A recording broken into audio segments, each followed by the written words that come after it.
মানুষকে যে আর বিশ্বাস করার মতো না, দিন দিন যে মানুষগুলা কিরকম হয়ে যাইতেছে তার একটা প্রমাণ আপনাদেরকে চলেন দেখায়। আমাদের এলাকাটা খুবই সহজ সরল এলাকা ছিল। এই এলাকার মানুষ তেমন একটা পাটপাড়ি সিটার, মানুষের পেঁয়াজ গুছ তেমন একটা বুঝে না।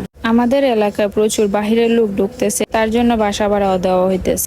আমার আব্বা কয়েকটা রুম করে বাসা ভাড়া দিয়েছে, তার মধ্যে নতুন একটা ভাড়াটিয়া বাসা ভাড়া না দিয়ে কালকে বিকেলে আমি বাড়িতে আসছি আর রাতে 10টার দিকে এই কয়েকটা জিনিস রেখে পালিয়ে গেছে। এরা শুধু হাজব্যান্ড ওয়াইফ ছিল।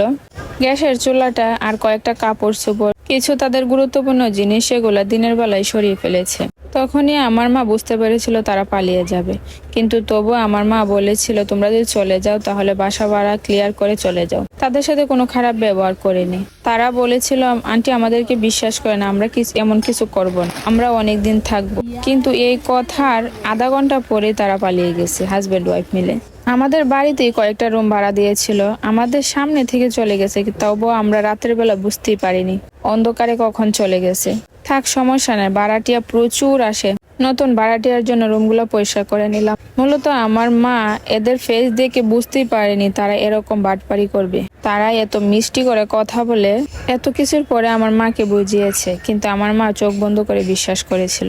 কিন্তু দেখা গেল আধা ঘন্টা পরে, রাত 9টার পরে তারা রুমে আর নাই। রুমের এই কয়েকটা জিনিস রেখে পালিয়ে গেছে।